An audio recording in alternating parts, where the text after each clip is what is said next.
a podcast about nothing. So I do have a question for you, sir. Okay. Do you think your children should have jobs? Jobs. Definitely.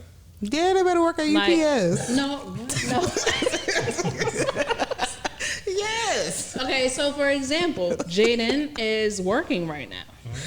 She's taking pictures, she's set up, she's learning all the things that I never learned as a child. And she knows what it is, well, somewhat, what it is to be an entrepreneur. So are we going to make her get a job to where she gets a paycheck? Definitely. So You gotta clock in, sis. and they can't work for us. I mean, they could, but I wouldn't want them working for us directly. So if they could work for one of the companies we're working with or something like that. Because I think it's important. They'll never appreciate it. I appreciate the joys of entrepreneurship because I had shitty jobs. Facts. If I didn't have those jobs, I would take a lot of what I do for granted. That's true. That's my reminder. Like you said, the fear. It's like, I'm not going back to that.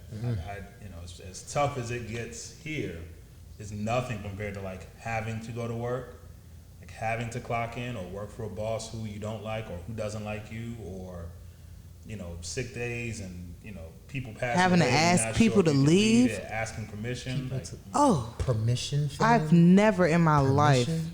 and I never will. wait. I'm just saying. But what? I'm just saying. Asking permission is like the hardest thing for me to do. To take Christmas off. Oh, because I've Like, told every single Christmas? person I'm never working for anybody else on my birthday. I refuse. Amen. But your birthday is not on Christmas. He's talking about Christmas. I worked a retail job. Retail, my birthday is blackout day. You Day can't take that after off Christmas. because that's the biggest day in retail. Everything gets returned. Not black. Oh. Everything gets returned. So they always say you got to work, and I say I definitely won't be working this job. Every Yeah, time. even- Every but time. That she got corona symptoms. But like, Every time. but like at 23. Every time. I'm quitting or I'm not showing up. Pick one. I do think that. Oh, everyone okay, has see you to- on the 27th. Everyone. So a should birthday go is that big of a deal? For me, I'm not. Everybody, no. Y'all should go to work on your birthday. That's what y'all want to do. I'm definitely not working for anybody else on my birthday. That's the one year I get. I mean, the one day I get. I'm not doing Not it. Jesus' birthday? He gave us that day off anyway. You know what I'm saying? He said y'all can take this off. Whatever y'all decide to celebrate. You can do Hanukkah for 8 days. You can do Christmas. You got a whole bunch of stuff to choose for. Kwanzaa. Yeah. We can do a bunch of those stuff. jobs, the retail jobs, like they make you appreciate what you're trying to build. Yeah. So you're trying to be an entrepreneur for sure. Like it's different. You get to appreciate it. Go ask somebody for Christmas off. So all the kids need to have jobs. Jaden, I ain't say you have to have a job. So you Like, gotta have a job. So I'm you gotta saying- have a job. I'm just UPS. saying, I just want you to, like, I'm speaking to you directly, but I just want, if you're a child of an entrepreneur, just expects to work. I'm not saying you have to work. I mean, I don't have any kids yet.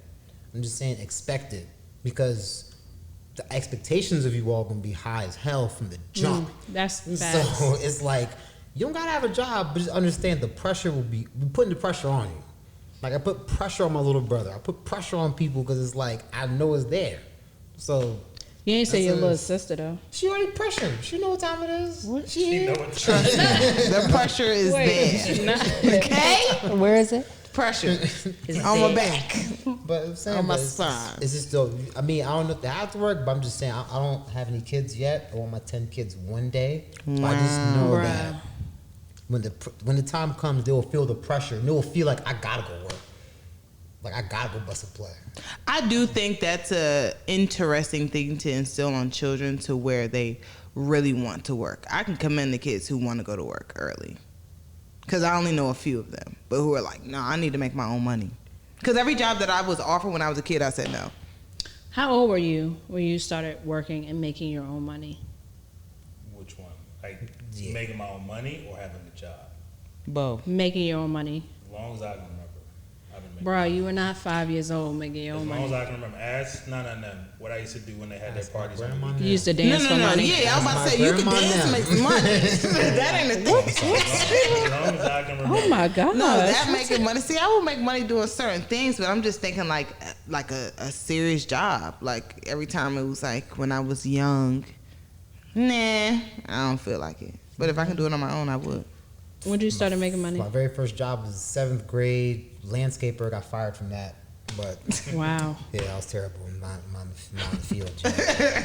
That was my 7th grade, so I was what 11, 12. And then the t-shirt hustle was like right the year after that. So yeah, No, how old were you when you started working at the church? that was that was right after I graduated high school. That was my first real job. When you went back? I went back when I left. Yeah, when I left Georgia, I went back to Maryland for the summer. Oh, I went okay. back to Maryland for the summer, and I worked that whole summer with kids and all at the church. So God bless y'all. When did you have your first job? 15, 14. When we were in Montgomery Village, 8th grade. Asbury? Yeah, somewhere between 8th and 9th grade. Worked at actually Sunrise. Patrick and I got a job at Sunrise Retirement Home. I was about to say, isn't What that a y'all doing up there? retirement home? Hold on, what y'all Everybody doing worked there? there. What y'all doing there? We used to do all kind of stuff, man. Like, so we used to empty the trash cans from the people's like rooms. We used to have to set up like if they had like card night or card game night, we'd have to move the tables and chairs, take the trash out, like the trash from the kitchen and stuff. And then Pat stayed there a lot longer than I did, but I ran track, so like You I gotta couldn't bounce. work consistently. So I have like on and off. But yeah, Sunrise, and then I worked at Famous Footwear. Worked at. I remember Asbury. that. I remember Famous Footwear. Yeah. I remember that one. That was the move. They was turned up at the Sunrise though. I bet. Yeah. The nursing home. So what job that can you say that you learned the most from? I learned something different at every job, but the job that like I like, the one that stays in my head is Home Depot. Oh. Why is that? Everybody loves that Home company. Depot. Why And- not? Yeah. Well, I worked overnight. You know how many times I applied at Home Depot and got turned down every time? What was your Messing what with your bones too references much. look like? I wanted to work at Home Depot so bad. I know a lot of people who worked at Home Depot and loved it, honestly. Like I know a lot of I worked people. overnight. I worked 9 p.m. to 7 a.m. And like I remember like working really hard, and you're surrounded by like, an overnight job like that. A lot of my coworkers like in their 40s, 50s, and these were dudes who were like, dude, like, what are you working so hard for? Like, you get paid the same amount. They'd say all these little things that I'd never really heard before. And I had a lot of ideas that I would take to them and say, oh, we should do this. We'd work more efficiently if we do this. And I remember like the manager at my store was like, man, you're really sharp. You could be assistant manager. And assistant manager makes like $60,000 a year. And I'm like 19. I'm like, oh shit, like that'd be dope. 60, no one I know makes that. And he got fired because the store didn't hit its numbers. Because in that world, if you don't hit your numbers 2 or 3 cycles in a row, you automatically get fired. And I remember before he left, his name was Sheik, East African dude. He said, look, dude, you got too much potential to waste it for other people. You should go work for yourself. And if it doesn't work out, you can always come back and do this. And I never really understood what he was talking about because I didn't know what the hell an entrepreneur was. I didn't know it was possible. I knew I could make money. I'd always had a DVD game or CD game or something. I remember. But I never really thought like how to become an LLC, like you said, a business. But that company, because a lot of the ideas I had at Home Depot, today they still do them. Like I'll walk around and like look up in the rafters and I'll see like things that I put into place, like that I'm like, I gave them that idea. And this is a multi-billion-dollar company. So if I at 19 had ideas that made its way to the top, and like, you know, they'd have these walkthroughs with like the CEOs or the regional managers, and they'd always introduce me as like, this is the young man we're telling you about, who gave us the idea for the outside area, da da da. And again, you just take it for granted, but that for me always gave me the confidence that was like, oh, maybe I do know something. Because you don't know what you don't know or what you do know when you're a kid. But I just remember That's like true. when I left Home Depot, I felt like, all right, well, if that dude who was a manager felt like I could do something, then maybe I should start looking into what that is. And it planted a seed. And it took years before I became an entrepreneur, but that planted a seed for me of like, A, this dude is saying don't waste your time working for other people, and B, this massive company just taking my little ass ideas and like implementing them around the world. That's dope. Shit. For me, it, two jobs. The job at the church as running their running their daycare. It showed me real enjoyment. Like even though it was my first kind of real job on paper, it showed me real enjoyment. It showed me like, yo, you can actually kind of do something that you love to do. So it was never an issue for me going to work. And make money. Like staying, Yeah, doing you what I like need to kids. do. Ian love the kids. Love the kids. So that job just helped me just show me that I can enjoy something that I'm doing. But I would have to say Blockbuster Video. But that company, I remember that hearing company about showed Blockbuster. me. I work with some of the greatest people. He sound ancient, don't he? friends. Blockbuster. He worked Yeah, at yeah. Blockbuster. Dog, it's funny because I mean, listen, like I work with some of the greatest people ever, but not but to them, but just to the company in general. Just like you just said, you put things in place that worked and they saw potential in you. For me, I saw the failure coming. I'm looking at. You have to understand. For me, I closed a lot of Blockbuster stores down. I closed like 2 or 3 of them down. Like helped close them down. So I was in their business when it was sort of still in the end of their thriving stage. I mean, in their successful years, but then I was there for all the closing. So I was there for all of that. And fam, I'm telling you, if you do not know how to adapt, and you are in this building, I'm looking like we are going to fail. Like this is inevitable. It's just about when. Especially with Netflix, and you can. And I'm sitting here at with the Netflix DVD. and Redbox. I'm looking at the stocks. This is why I started paying attention to the stock market. I'm like, what's going on with this company? And that's why I was like, yo, you know what? I'm logged in because I'm invested. I'm invested at this point. I'm actually logging into Blockbuster forums on Blockbuster. Other employees talking like, yo, what the hell are we doing? That lets me know that other people are thinking the way I'm thinking. There's a site called IHateBlockbuster.com.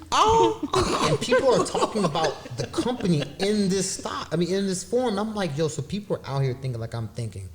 And this one thing about being on a ship that is burning down, I'm like, listen, I know how to swim. I'm about to be up out of here. But they needed me to close these stores, and I did that. But I was prepared.